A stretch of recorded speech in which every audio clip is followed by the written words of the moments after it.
कोल्हापूरचे खासदार संजय मंडलिक बंडाच्या तयारीत। महायुतीकडून समर्जित घाटगेंच्या नावाची चर्चा, त्यामुळे मंडलिक अपक्ष लढण्याची शक्यता।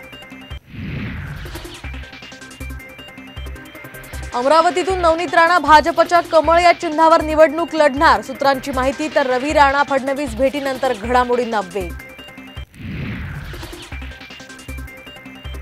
थोड्याच वेळात निवडणूक आयोगाची महत्त्वाची बैठक। लोकसभा निवडणुकीच्या तयारीचा घेणार आढावा। मतदारांची सुरक्षा आणि सुविधेवर होणार चर्चा। महायुतीमध्ये 31-13 4 जागांचा फॉर्म्युला ठरला, सूत्रांची माहिती। तर दिल्लीमध्ये आज महायुतीच्या बैठकीचा शक्यता।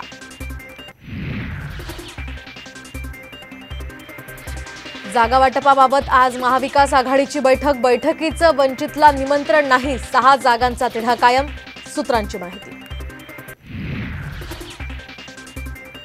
शिंदे गटाचे 12 आमदार ठाकरे गटात परत येण्यास इच्छुक, कायदेतज्ञ असीम सरोदेंचा मोठा दावा।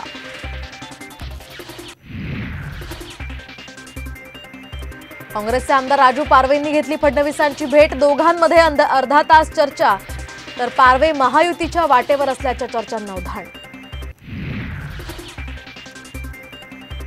महाराष्ट्र आणि गुजरातमध्ये बॉम्बस्फोट घडवण्याचा होता कट। कोंढवा परिसरात बॉम्ब तयार करण्याचं प्रशिक्षण। पुण्यातून अटक झालेल्या इसिसच्या संशयित दहशतवाद्याकडून धक्कादायक माहिती। पेट्रोल आणि डिझेलच्या दरात 2 रुपयांची कपात। निवडणुकीच्या तोंडावर मोदी सरकारचा मोठा निर्णय। आजपासून 1.5 महिन्यासाठी विठ्ठलाचं गाभारा दर्शन बंद। सकाळी 6 ते 11 वाजेपर्यंत मुखदर्शन घेता येणार। दुरुस्तीच्या कामामुळे मंदिर प्रशासनाचा निर्णय।